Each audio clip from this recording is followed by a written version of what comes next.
Hello, and thank you for standing by for Baidu's first quarter 2024 earnings conference call. At this time, all participants are in listen-only mode. After management's prepared remarks, there will be a question-and-answer session. Today's conference is being recorded. If you have any objections, you may disconnect at this time. I would now like to turn the meeting over to your host for today's conference, Joe Lin, Baidu's Director of Investor Relations. Hello, everyone, and welcome to Baidu's first quarter 2024 earnings conference call. Baidu's earnings release was distributed earlier today, and you can find a copy on our IR website as well as on Newswire services. On the call today, we have Robin Li, our co-founder and CEO, Rong Luo, our CFO, and Dou Shen, our EVP in charge of Baidu AI Cloud Group, ACG. After our prepared remarks, we will hold a Q&A session. Please note that the discussion today will contain forward-looking statements made under the Safe Harbor provisions of the U.S. Credit Securities Litigation Reform Act of 1995. Forward-looking statements are subject to risks and uncertainties that may cause actual results to differ materially from our current expectations. For detailed discussions of these risks and uncertainties, please refer to our latest annual report and other documents filed with SEC and Hong Kong Stock Exchange. Baidu does not undertake any obligation to update any forward-looking statements except as required under applicable law. Our earnings press release and this call include discussions of certain unaudited non-GAAP financial measures. Our press release contains a reconciliation of the unaudited non-GAAP measures to the unaudited most directly comparable GAAP measures and is available on our IR website at ir.baidu.com. As a reminder, this conference is being recorded. In addition, a webcast of this conference call will be available on our website. I will now turn the call over to our CEO, Robin. Hello, everyone. Our business continued to grow in the first quarter. Baidu Core's total revenue increased by 4% year-over-year to RMB 23.8 billion, and the non-GAAP operating margin reached 23.5%, an improvement from a year ago. In particular, revenue growth from Baidu AI Cloud accelerated to 12% year-over-year in the quarter, while continuing to deliver operating profit on a non-GAAP basis. 2024 is the second year of our march on the Gen AI path. As we solidify our leadership position in foundation models, we are transforming the company from an internet-centric business to an AI-first business. Given that ERNIE is the most powerful LLM in China, we are aggressively pushing the envelope for both our 2C business and 2B business to adopt ERNIE, to provide better user experience, to increase advertiser ROI, to enable developers to write agents and applications, to let customers enjoy more effective and more efficient models. While we operate our legacy business in a challenging environment and experience slower revenue growth in the near term, we remain confident that AI will bring us sustained growth in revenue and profit in the long run. We expect our cloud business to accelerate and the loss of our robotaxi business to narrow for the rest of the year. We expect mobile business to be soft in the near term and start to recover when Gen AI becomes the new core of our existing products next year. Looking beyond the near term, Gen AI and foundation models will bring us tremendous opportunities, ushering in a new innovation cycle. Enterprise and individual developers have swiftly transitioned from the fear of missing out on this opportunity to leveraging foundation models like ERNIE to build AI applications. Baidu is well prepared to benefit greatly from this technology transformation. We believe one of the most important long-term opportunities is model inferencing, which will be a key growth driver for our AI cloud revenue in the future. In April, ERNIE handled about 200 million API calls daily, a significant jump from around 50 million in December last year. This considerable growth indicates the increasing adoption of ERNIE and points to strong future revenue potential from model inferencing. To accelerate the adoption of ERNIE, we are building a vibrant and healthy ecosystem around it.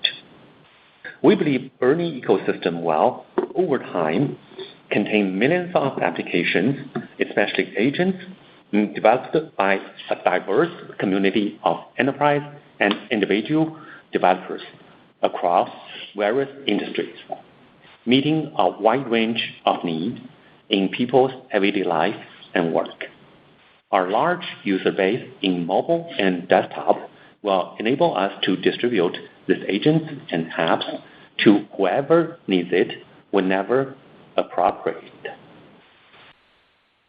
The anchor of this ecosystem is the ERNIE family of models, including our flagship models, ERNIE 3.5 and ERNIE 4.0, as well as the lightweight models we introduced in Q1. Throughout the quarter, we continued improving ERNIE's efficiency, leveraging our unique proprietary 4-layer AI architecture and our strong ability in end-to-end optimization. For example, ERNIE has increased its training efficiency to 5.1 times, and its inference cost is only about 1% compared to the March 2023 version. To make ERNIE increasingly accessible and affordable, we now offer 3 sets of tools on our MaaS platform. Last quarter, we introduced App Builder and Model Builder for enterprise and individual developers to develop apps and build models. In April, we took a step further by introducing Agent Builder, a platform encompassing tools for easily creating AI agents. This is because we envision AI agent will become one of the most important forms of applications powered by Gen AI and foundation models. With the ability to use natural language as the programming language, developers will be able to build AI agents without the need to write a single line of code. Currently, new ERNIE agents are created on our platform every day, and together they are distributed millions of times per day, serving a wide range of verticals, including education, legal, B2B, travel, and more. All these initiatives derive from our extensive experience and insights in building and running ERNIE, as well as developing AI-native applications. We believe that ERNIE's true value will only be realized when numerous applications built on top of it are widely used by users and customers. I'm pleased to note that ERNIE is extending its influence across smart devices through API. Last quarter, we proudly announced partnerships with renowned smartphone brands such as Samsung China and Honor, assisting them in enhancing their native app experiences using ERNIE. This quarter, we are excited to extend our collaboration with more leading smartphone makers such as Oppo, Vivo, and Xiaomi, who leveraged ERNIE APIs to elevate user experiences. Moreover, our reach now extends beyond smartphones to include PCs and electric vehicles. ERNIE APIs are now utilized by Lenovo, a top PC brand, to empower its AI assistant in the default browser of its PCs. NIO, China's leading smart EV manufacturer, began using the ERNIE API to enhance the in-cabin experiences for its vehicles. This broadening of our partnerships into various smart devices opens up ample opportunities for large-scale user adoption, paving the way for ERNIE-enabled applications to become the entry point into the world of generative AI. In addition to the brands I just mentioned, we have also acquired many notable new customers such as Trip.com, Saotu, Zhaopin, Zuoyebang, and Singapore Tourism Board. Another long-term opportunity is in our consumer-facing business. We have been reconstructing all of our consumer-facing products. Our goal is to build our proprietary AI-native applications, potentially killer apps for the ERNIE ecosystem. By doing so, we should be able to generate new growth opportunities.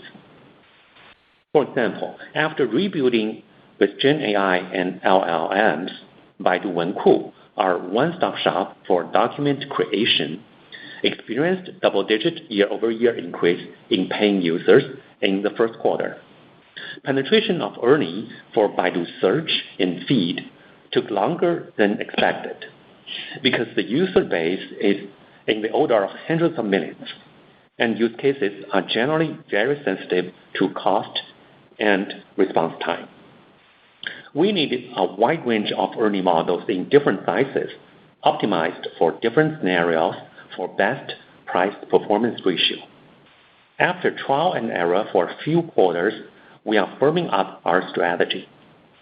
Going forward, we plan to accelerate the launch and adoption of new product features such as multi-modal generative search result, multi-round interaction in search, and more recently, distribution of ERNIE agents.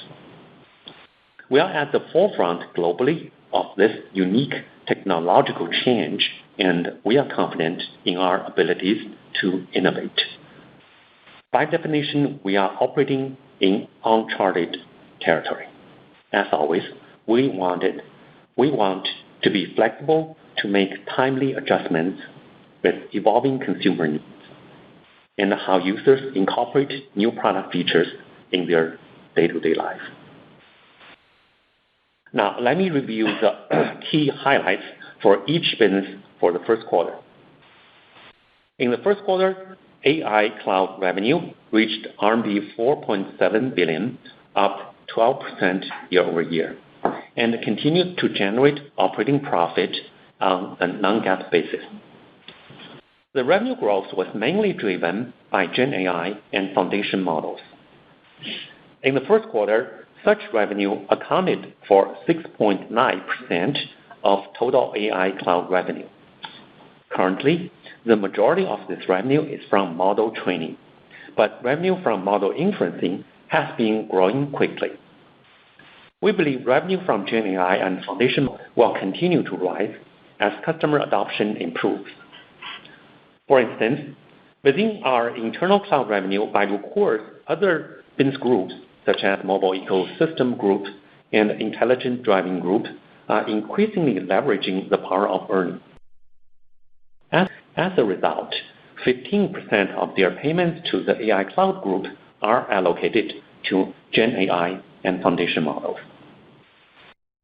Enterprises choose Baidu AI Cloud to train and host their models because they believe we have the most powerful and efficient AI infrastructure for model training and inferencing in China. Compared to our peers, we help enterprises to train models at all sizes on our AI Cloud while also reducing model inferencing cost. This is primarily attributable to two reasons. Number one, our self-developed four-layer AI architecture has allowed us to innovate and optimize at each layer, enabling continuous efficiency gain. And number two, we have superior capabilities and insights in GPU cluster management. Leveraging our technical expertise, we can now integrate GPUs from various vendors into a unified computing cluster to train an LLM. Our platform has demonstrated very high efficiency with this setup on a GPU cluster that is composed of hundreds, even thousands of GPUs. This is an important breakthrough because of the limited availability of imported GPUs. Another growth driver for AI Cloud is cross-selling of our CPU cloud services to our GPU cloud customers. with the high recognition of our GPU cloud among existing and new customers, we have seen customers increasingly switch more and more of their CPU cloud usage to Baidu.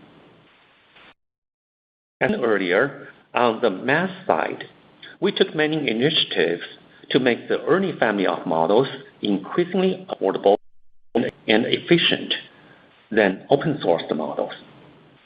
Here are some highlights for this quarter. We have expanded and enhanced our ERNIE model portfolio, offering a total of 3 lightweight LLMs and 2 task-specific LLMs on Model Builder. These models help enterprises and professional developers balance model performance with cost, in ERNIE to reach a broader audience for model development. In addition, our mixture of experts, or MOE approach, can partition a user query into distinct tasks, assigning the most suitable models to handle each task, and use ERNIE 3.5 or 4.0 only for the most complex tasks. This approach allows for faster responses and lower inferencing cost, while maintaining similar performance level to using more models. Last quarter, we introduced App Builder to developers. Throughout the quarter, we continued enriching and refining the tools for App Builder, enabling developers to easily create AI-native apps in just 3 steps on our platform. With the launch of Agent Builder in April, anyone can create an AI agent with just a few sentences on Baidu. Overall, we remain confident in the strong for our AI cloud revenue, and we aim to continue generating operating profit on a non-GAAP basis. Mobile ecosystem has continued to deliver healthy margins and strong free cash flows. In the first quarter, our online marketing revenue grew by 3% year-over-year. Revenue growth was impacted by a challenging macro environment. At the same time, we have been pushing hard to transform the user experience from a traditional mobile product to a generative AI experience. This transition is ongoing, and monetization has not yet started. We also continued to leverage ERNIE to reconstruct our monetization system for better conversion and efficiency gain. During the quarter, we further enhanced our ad targeting capabilities and scaled up real-time ad generation. These efforts resulted in an improvement in conversion and generated incremental revenue. ERNIE agents stand for a long-term opportunity for monetization upgrade too. Recently, we have seen not only brand advertisers, but also SMEs gradually adopting ERNIE agents. We have designed these agents for SMEs as virtual storefront and service desk, serving consumers around the clock. We believe that the use of agents can improve SMEs' sell-through rate, enhance their productivity, and expand their reach among users. This will be an important step for us to transform our traditional CPC model to a significantly more efficient CPS model, and meanwhile enhancing user experience on Baidu. Going forward, I believe greater opportunities will arise from AI-native apps, particularly for GenAI-enabled search. GenAI complements traditional search, expanding the total addressable market. Since Q2 last year, we have been reconstructing Baidu Search with ERNIE. Now, more and more search results are generated by ERNIE in a growing variety of formats like text, image, third-party links, point of interest, and citation. These results are usually produced in real time to directly address users' questions and problems. By doing so, we have improved and will continue to enhance the search experience, which is crucial for increasing the usage of Baidu Search.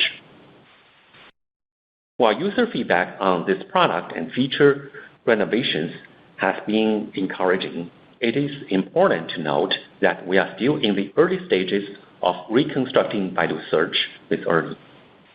This process will likely take time, given that Baidu Search has a history spanning over 20 years, and user behavior will evolve gradually.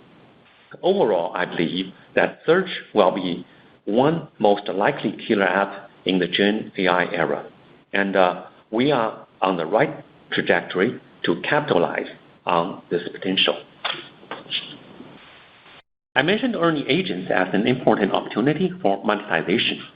With newly introduced Agent Builder, creators, publishers, and service providers will find it increasingly easy to build on Baidu.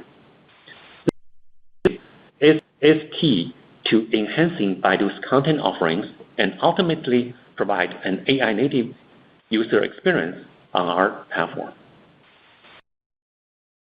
Moving on to intelligent driving, we believe Apollo Go stands as the largest autonomous ride-hailing service provider globally, measured by the rides provided to the public. In the first quarter, Apollo Go offered about 826,000 rides to the public, marking a 25% year-over-year increase. In April, the total number of rides surpassed 6 million.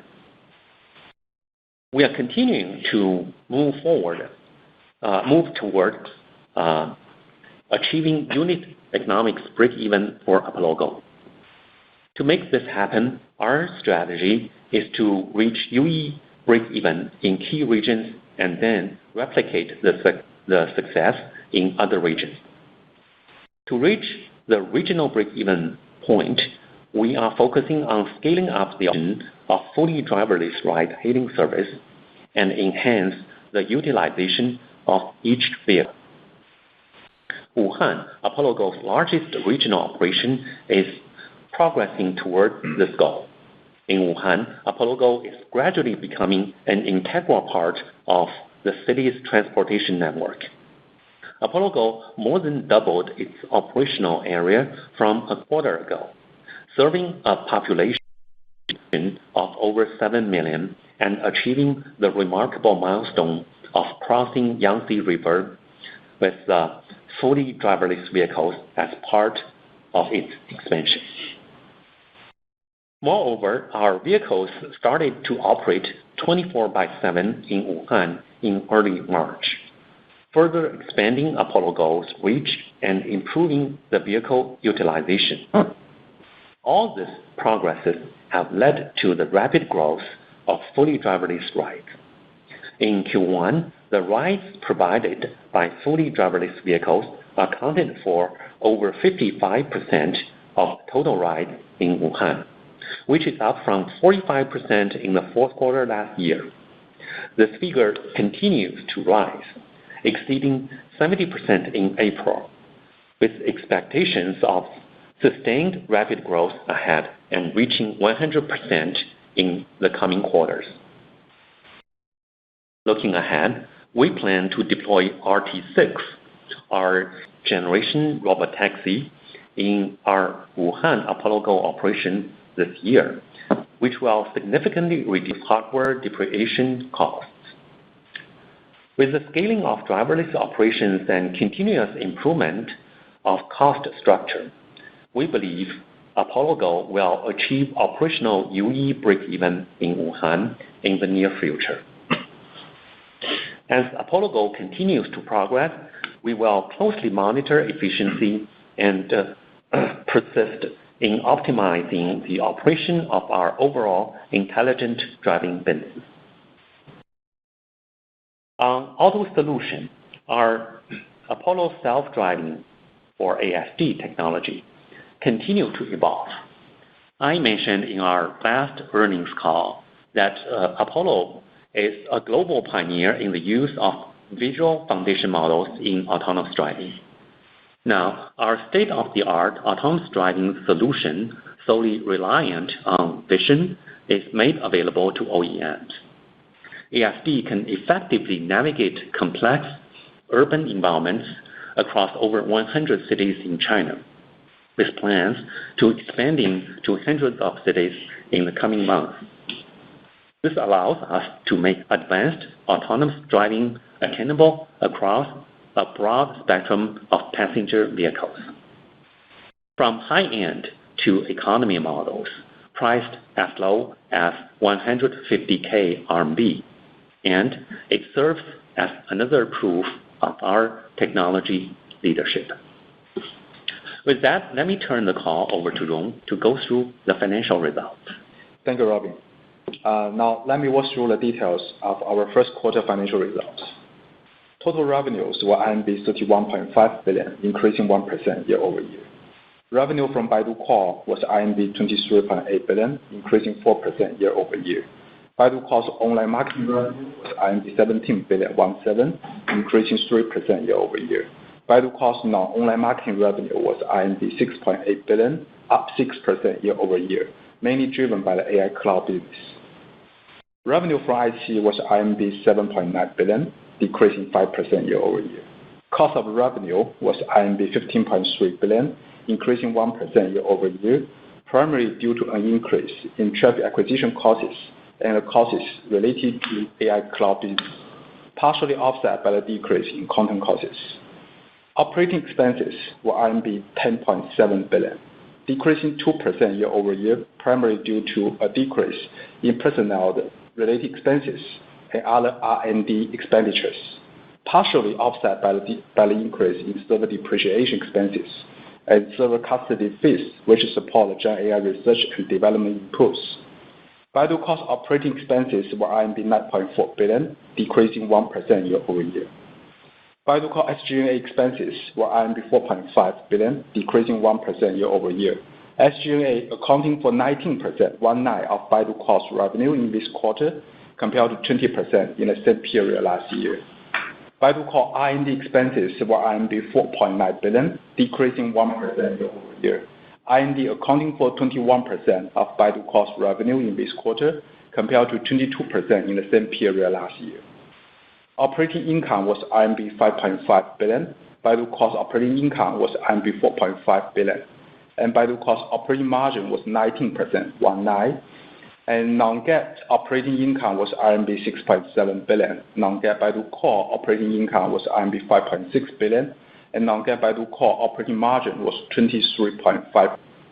Total other income net was 2 billion, decreasing 52% year-over-year, primarily due to a decrease in fair value gain from long-term investments, partially offset by the increase in net foreign exchange gain.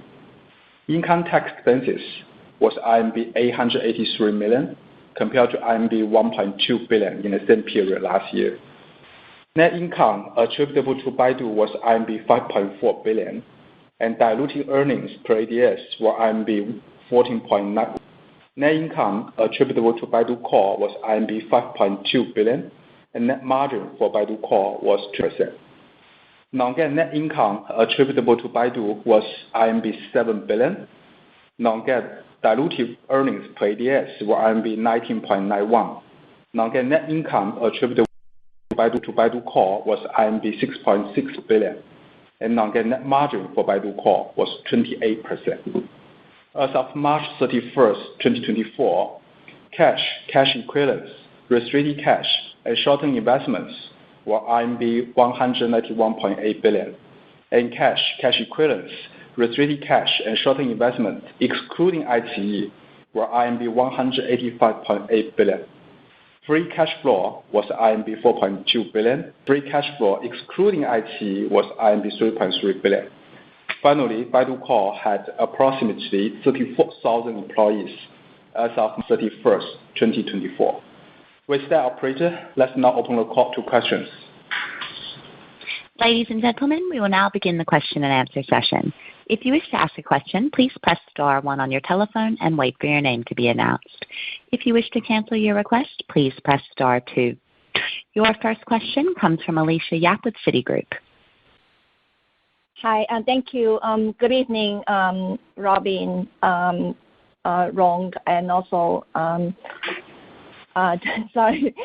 So thank you for taking my questions. I wanted to ask, would you able to quantify has the AI technology been helping Baidu to improve ad monetization rate? Can management share some feedback on those advertisers who have adopted the system? In what kind of areas do they see the largest improvement, and are there any areas that can be further enhanced? Thank you. Hi, Alicia. This is Robin. As you know, our monetization system was the first to benefit from Gen AI, generating several hundred million RMB per quarter in incremental revenue. Since the second half of last year, we have been utilizing ERNIE to upgrade our monetization system, enhancing various aspects of ad technology.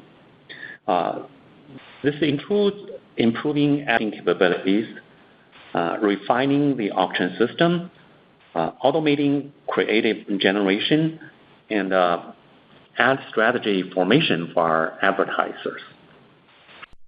Advertisers have seen better conversion and more sales leads. This improvement has motivated advertisers to increase their spending with Baidu. So in the first quarter, AI-related incremental advertising revenue grow on a quarter-over-quarter basis, and we expect this trend to continue. The incremental revenue has helped us mitigate the broader macro weakness and also bought us some time to reconstruct our user product with ERNIE. As I emphasized in my opening remarks, we believe ERNIE offers a significant long-term opportunity for our online marketing business. Agents function as virtual stores or domains. Advertisers can establish their online presence and interact with potential customers using natural language through multi-round conversations. With the introduction of Agent Builder, advertisers can easily create customized ERNIE agents. When advertisers express their intentions to these agents, they can more effectively achieve their goals, whether it's helping potential customers understand their products or improving customer service quality. Agents can also help enrich our content offering and improve user experience on Baidu. While still in its early stage, ERNIE agents have helped some advertisers achieve better ROIs. For example, we have a customer in online education. They used Agent Builder to create its AI agent, injecting it with key insights like product introduction and subject matter expertise, while continually providing feedback for refinement. This agent has significantly enhanced the company's online customer service by offering round-the-clock, high-quality consultations. The adoption of ERNIE agent lead to a 20% increase in ad conversion rate for this online education company. I think this is just the beginning.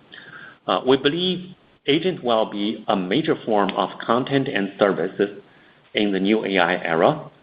We will continue to improve the capabilities of ERNIE agent. Agents will not only elevate user experience, boost conversion and ROI for advertisers, but also over time foster increase in transactions directly generated on our platform. This shift should help us to transform our traditional CPC model into a more efficient CPS model. Your next question comes from Gary Yu with Morgan Stanley. Hi, thank you management for the opportunity to ask question. I have a question regarding the AI cloud business. How has the price cut initiative by some of your peer companies affected BIDU AI cloud business? And how should we think about the cloud revenue profitability as competition heats up? And also, what should be the sustainable level of cloud growth outlook going forward? Thank you. Yeah, Gary, this is Dou. As we have already mentioned, Gen AI and foundation models for transforming the cloud industry from general purpose computing to AI computing. So this shift is reshaping the competitive landscape within the cloud industry, presenting us with the valuable opportunity to establish ourselves as a leader in AI cloud. So we believe we offer China's most efficient AI infrastructure and the most advanced mass platform for model training and inference. As a result, more and more enterprises are choosing us for model training, fine-tuning, and AI native app development on our public cloud. This increasing demand has significantly boosted our AI cloud revenue. Actually, since the second half of last year, so our AI cloud revenue growth has started to accelerate from year-over-year decline in the third quarter to an 11% increase in the fourth quarter last year, and then further accelerated to 12% in the first quarter of this year. So the revenue acceleration was supported by two main factors. The incremental revenue directly generated by Gen AI and foundation models, and also the new opportunities they brought to us, to our legacy cloud business.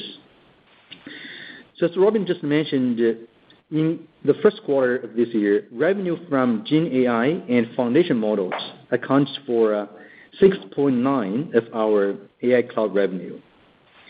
And then our traditional CPU cloud businesses are capitalizing on the opportunities presented by Gen AI and foundation models. Both factors are important growth drivers of our AI cloud.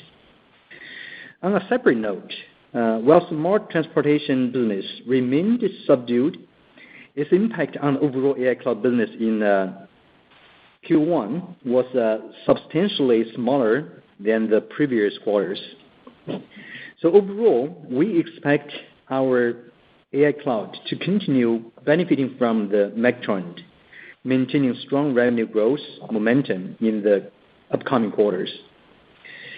On the profit side, Baidu AI Cloud continued to generate non-GAAP operating profit, as we have seen in previous quarters.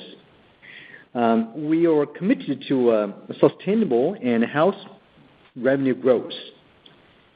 During the quarter, we maintain our focus on achieving high-quality revenue growth by scaling down low-margin business. Regarding the business of Gen AI and foundation models, the market is still at very early stage, so our focus remains on educating the market and broadening our footprint across more enterprises. Looking into the long run, so we expect the normalized margin for Gen AI and foundation models related business to improve further and to be higher than our traditional cloud business. Regarding the change of pricing policies of some competitors you just mentioned, right? It is actually pretty common for cloud vendors to adjust their pricing for certain products. This is a trend we have observed multiple times in the past. Given that our cloud offerings has expanded beyond the traditional CPU cloud to high-value AI products and services, so the industry changes on CPU cloud pricing has a minimum impact on the development of our AI cloud.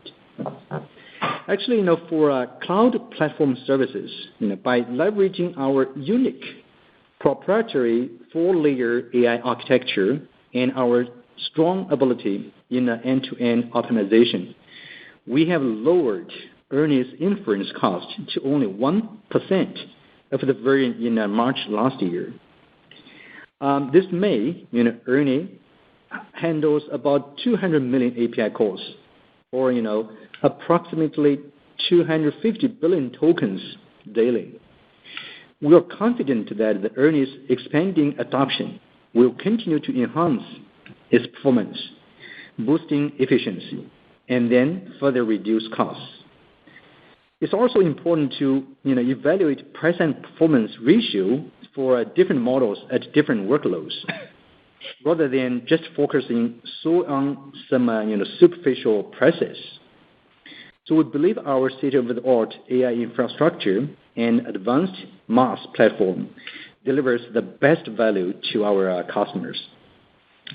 Looking forward, leveraging our strong AI capabilities, we aim to continuously attract new customers and encouraging existing ones to increase their spending on Baidu AI Cloud. At the same time, we aim to consistently generate positive non-GAAP operating profit. Thank you, Gary. Your next question comes from Alex Yao with JP Morgan. Hi, good evening, management, and thank you for taking my question. Given the chip shortage in China, how does Baidu maintain its commitment to delivery differentiate value while enhancing its leading advantage in LLM technology in China? Thank you. Hi, Alex. We do think very differently in this aspect. We're taking an application-driven approach for our AI push. For example, solving all the high school math problems using the most advanced LLM may not be the highest priority at this time, while generating convincing reasons for users to buy the right products is more important in a lot of applications. So with that in mind, we are taking advantage of our unique 4-layer AI tech stack to optimize the cost and performance of ERNIE models. And we make sure customers and developers can easily build applications using tools like Agent Builder, App Builder, and Model Builder. For the AI infrastructure layer, a key factor contributing to our high efficiency in model training and inference is our superior capability in GPU cluster management. We have recently made a breakthrough by integrating GPUs from different vendors into one large-scale unified computing cluster, allowing us to use less advanced chips for highly effective model training and inference.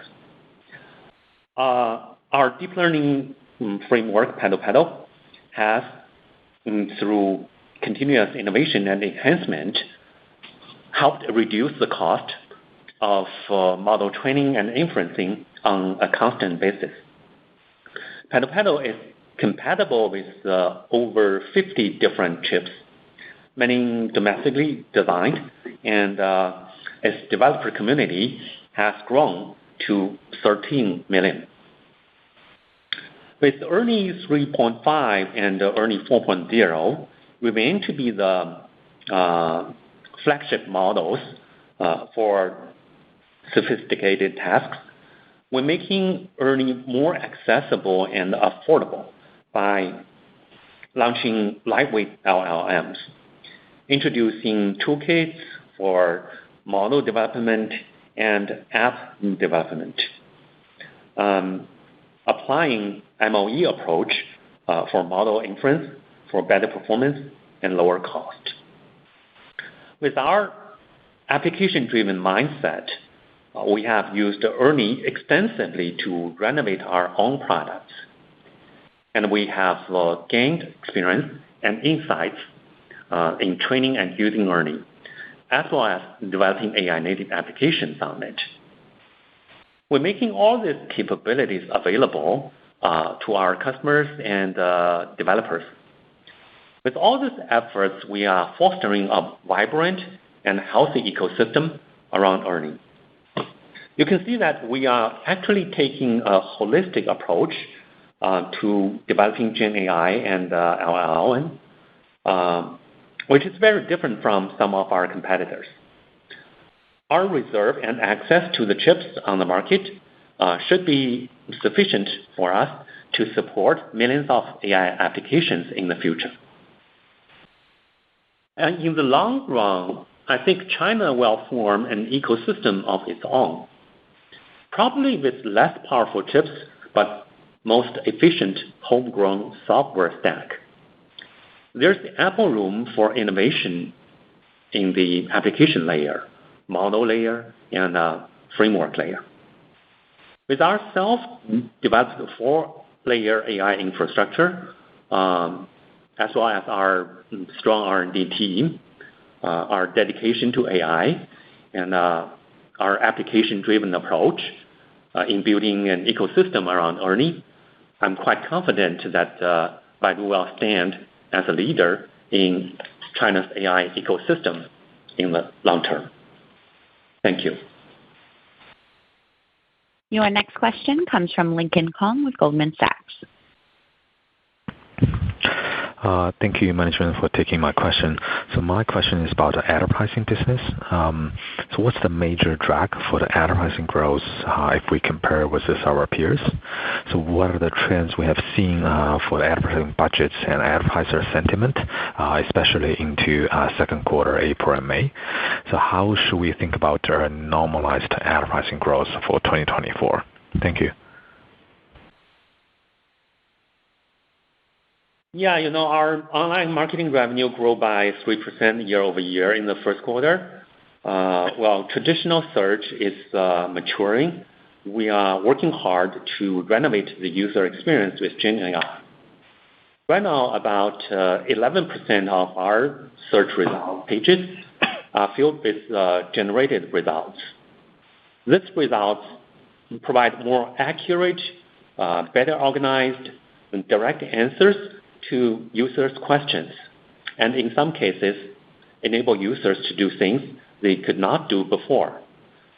We have not started the monetization of those Gen AI results, so it will take some time for revenue to catch up. And the weak macro also contributed to the softness of our ad business. Our advertisers come from a wide range of industries, with the majority being SMEs. This takes our advertising revenue highly sensitive to the macro environment, particularly to the offline economy. In the first quarter, advertiser sentiment in some verticals, such as real estate and franchising, remained weak. Specifically in the real estate industry, not only was ad spending from developers and agencies muted, but the impact also extended to both upstream and downstream sectors. For example, energy, chemicals, machinery, building materials for the upstream and home renovation, furniture, this kind of downstream, also constrained ad spending on our platform. Also, many SMEs in offline sectors need more time to recover as they have been working hard in the past few years. As we enter the second quarter, we have not seen improvements in advertiser sentiment. Given the limited visibility for sentiment improvement and paired with the tough comp in Q2, our online marketing revenue should remain fundamentally solid, but from a growth perspective, soft over the next few quarters. Beyond the near-term challenges, we expect online marketing to remain a bread-and-butter business for Baidu for the foreseeable future. Search is one of the most popular apps in the internet age, and Baidu remains the largest search engine in China with close to 700 million MAUs. Search will likely be one of the killer apps in the age of Gen AI. Technology innovation will enable us to better engage users with developers and merchants, directly connect users' intentions with the most relevant product and service offerings in more natural ways. Yeah, thank you. Your next question comes from Thomas Chong with Jefferies. Hi, good evening. Thanks, management, for taking my question. My question is about how much more room do we see in cost cutting? Previously, we mentioned there will be a lag between investment and AI revenue contribution. How should we look at margin trend in 2024 if you intend to expand your AI offerings? Thank you. Hi, Thomas. Thank you so much for your question.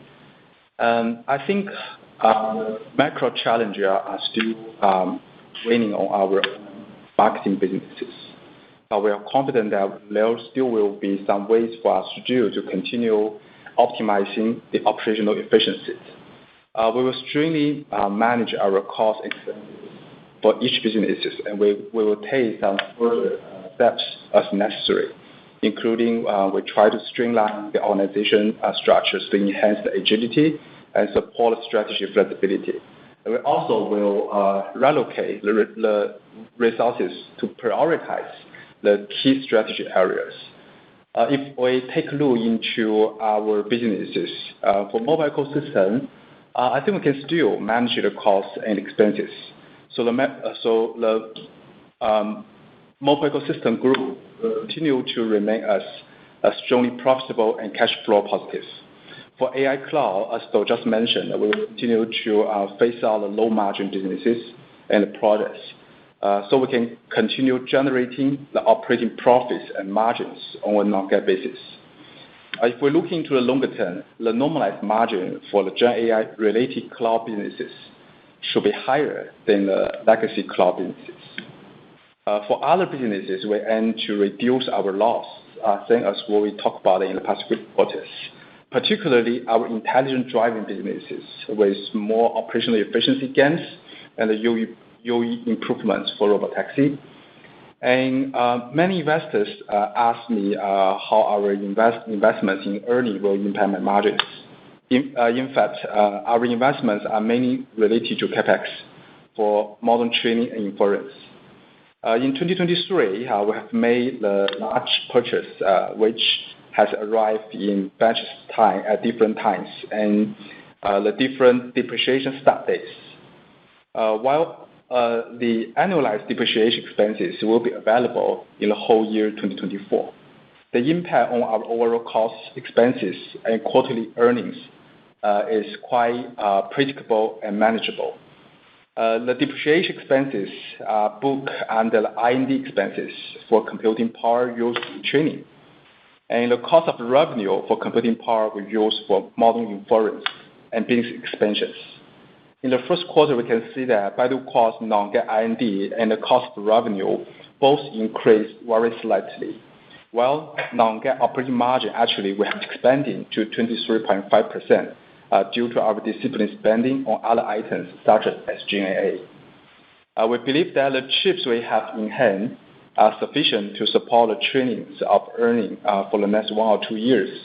And because of the limited availability of high-performance chips in China, in this year, 2024, we expect that our CapEx to be smaller versus last year.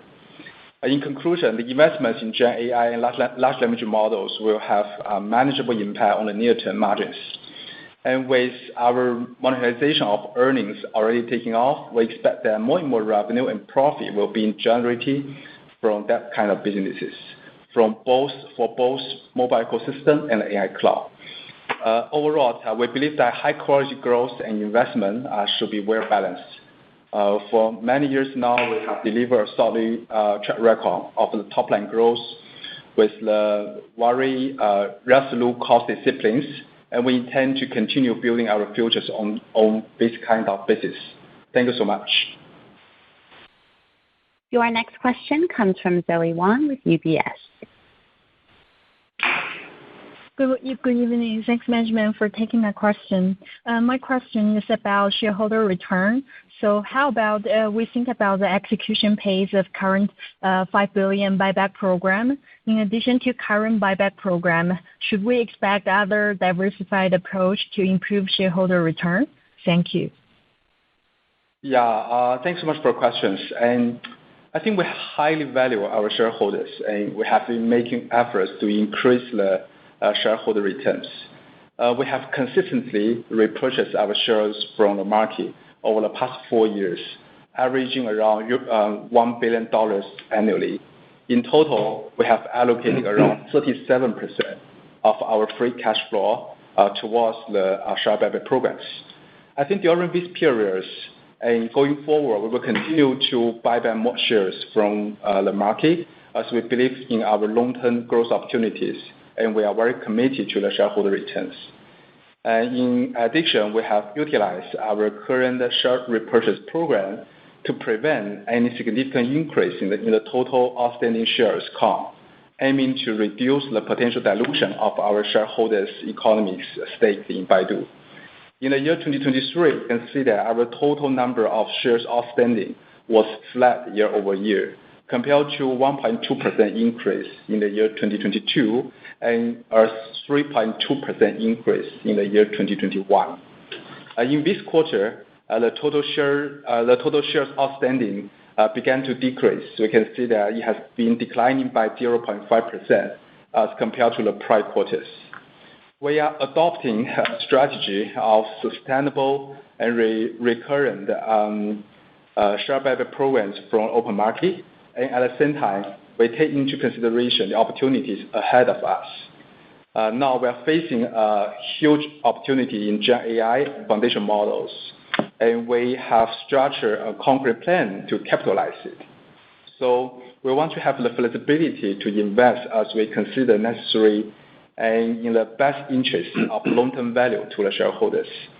Furthermore, we believe that the most effective way to create values for shareholders is by building the strong business fundamentals. Our core marketing business remains steady, and we believe that AI will help us to build another growth engine. Thank you so much for your question. Your next question comes from Miranda Zhuang with BofA Securities. Thank you. Good evening, management. Thanks for taking my question. My question is about robotaxi. So can management share more updates on the robotaxi initiatives and the geographical coverage for this year? And I think previously you mentioned that Apollo Go will achieve operating UE break-even in Wuhan in near future. Want to understand what's the logic behind the efforts to continue to improve the UE. What's the projected size of the vehicle fleet for this year, and how will it potentially impact the costs? Thanks. Sure, Miranda. Let me give you some more color on the robotaxi business. In 2023, Apollo Go made significant progress in improving the regional unit economics in key cities. Let me use Wuhan, Apollo Go's largest operation, to explain how we achieved that. We kicked off Apollo Go's commercial operations in Wuhan back in 2022. Since then, we've witnessed a consistent enhancement in operational UE. which can be attributed to the expanding scale of driverless operation and decreasing costs per vehicle. Regarding scale expansion, our vehicle fleet has been steadily growing. Compared to 1 year ago, our fully driverless fleet in Wuhan has grown threefold, reaching about 300 vehicles today. Meanwhile, both the operational area and service hours for fully driverless operation have been consistently expanding, thanks to the increasing recognition of our autonomous driving technology by the local government. The operational coverage area for fully driverless ride-hailing service increased by eightfold from a year ago, now covering over 7 million people in Wuhan. Apollo Go's operational hours also gradually expanded from only the off-peak hours in the beginning to adding peak hours to its operation and eventually extending to 24/7 in March of this year. The scale expansion resulted in a consistent improvement of UE in terms of revenue. Both daily rides per vehicle and distance per ride have been growing. When it comes to costs, the majority is labor cost and hardware expenditures. We have been demonstrating consistent track record of safe operations, which help us to increase the deployment of fully driverless ride-hailing operation. In April, the proportion of fully driverless orders rose to 70%. That's up from only 10% in August 2022 and 45% Q4 of last year. We expect this figure to reach 100% in the coming quarters, thereby enabling us to minimize the cost related to safety officers. In addition to lowering the labor cost, we are steadfast in driving down hardware costs. The mass production timeline of RT6, our 6th generation robotaxi, remains on track. Adopting a battery swapping solution, the mass production price for RT6, excluding battery, is below $30,000. We will use RT6 as the primary vehicle in the future fleet expansion, and it should help to significantly reduce the hardware depreciation cost for each vehicle and further improving our UE and bring us closer to profitability. Looking into this quarter, we plan to expand the fully driverless fleet of our Wuhan operation to 1,000 vehicles by the end of the year, more than tripling from the end of last year. Our focus remains on improving regional UE and narrow the losses for Apollo Go business. With continued improvement in operational efficiency and cost reduction, we believe Apollo Go will achieve operational UE break-even in Wuhan first, and once that's achieved, we can scale up the operation quickly. Thank you. Ladies and gentlemen, that does conclude our conference for today. Thank you for participating. You may now disconnect.